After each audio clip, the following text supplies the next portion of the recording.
Chapter 44 Nixon's Politics Inflation. Nixon was elected in 1968 as a socially conservative candidate who promised to end the protest culture of the 1960s. He appointed conservative Supreme Court justice and believed in new federalism or transferring power from the federal government to the states and money. He also didn't want to increase taxes. Because of the Vietnam War and the Great Society, the US was spending more money than it brought in. Deficit spending. Nixon's solution was to end inflation by keeping interest rate high to discourage borrowing and freezing wage and prices. None of his policies fixed the problem. The OPEC embargo. The economy was also crippled by the price of oil. The price was so high that some business could scarcely function. In 1973, during the Jewish holiday of Yom Kippur, Egypt and Syria instigated hostilities against Israel in the Yom Kippur War. The U.S. sent weapons to help Israel. In response, the Organization of Petroleum Exporting Countries, OPEC, syndicate of the Middle Eastern nation that provide most of the world's oil, refused to sell the U.S. This led to soaring gas price and massive shortage throughout the U.S. The embargo didn't end until March of 1974, when Kissinger helped negotiate a ceasefire between Israel and Egypt. Syndicate, a group of people or organizations that come together to carry out a specific project, duty, or business. Real politics. Nixon and Kissinger were believers in real politics. The theory that a country should pursue policies that are in its best interest regardless of political and moral ideals. For example, in China, Nixon decided that the policy of not recognizing of communist government just kept the U.S. from doing business with an important world player.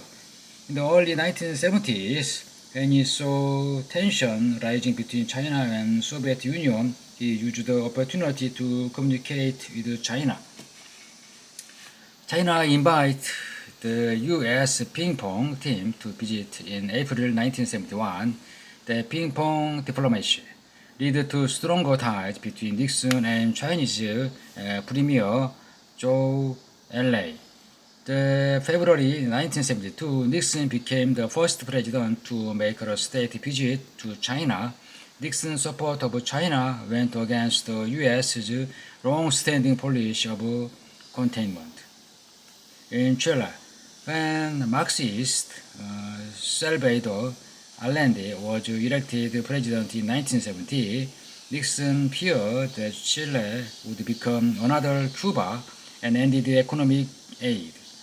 He helped Allende's political enemies instead. In 1973, when Allen was overthrown by General Augusto Pinochet, the U.S. supported Pinochet even though he was a despot, a dictator.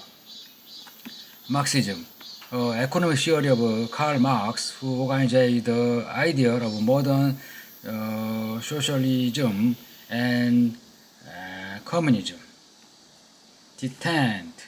Nixon went to Moscow to meet Soviet Premier Leonid Brezhnev. The Soviets were eager to reduce hostility and keep the U.S. from becoming too close an ally of China. The two nations signed the Strategic Arms Limitation Treaty of 1972, Seoul II. which called for a reduction of nuclear arsenal and intended to reduce the fear of nuclear disaster. This led to detent or relaxation of international hostility.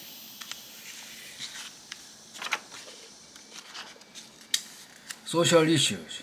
Many major upheaval changes suddenly took place during the Nixon presidency. For example, in 1973, the Supreme Court ruled in Roe v. Wade that on the issue of abortion, women have the right to choose. The first holiday was celebrated on April 22nd, 1970, and the Environmental Protection Agency (EPA) was formed aimed at raising concern of population and environmental conservation. Initially mentioned in executive order issued by President Kennedy and President Johnson, affirmative action policy were promoted by the Nixon administration in an effort to create opportunities for minorities. Affirmative action policies that take effect, such as race, religion, sex, and national origin, into consideration to create equality. Watergate.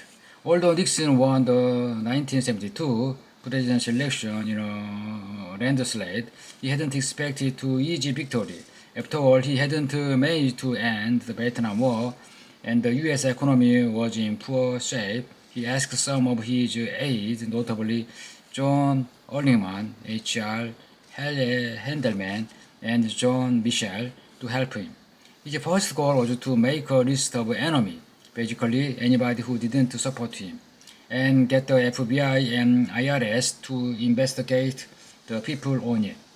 In June 17, 1972, 5 people worked for a committee to re-elect the president, broke into a Democratic Nation Committee office in a Washington, D.C. office apartment hotel complex called Watergate to steal and campaign secret. They were caught. Nixon denied any involvement and used his presidential power to prevent investigation of the burglary. Bob Woodward and Carl Bernstein, two reporters for the Washington Post, investigated the break-in with the help of a secret inside source called Deep Throat whistleblower. Former FBI official Mark Platt finally revealed himself as Deep Throat in 2005. In February of 1973, a Senate investigation began. John Dean, one of the president's lawyers, testified that Nixon was involved in a cover-up. The Senate committee found out that Nixon had secretly recorded his conversation with members of the White House staff.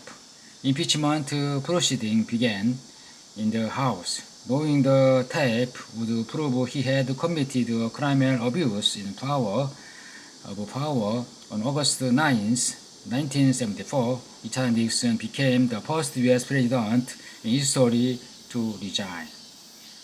Americans lost confidence in the honesty of the government, but the fact that Nixon was caught and charged showed that the government system of checks and balances worked. In a later interview, Nixon defended some of his action by claiming, when the president does it, that means that it's not illegal.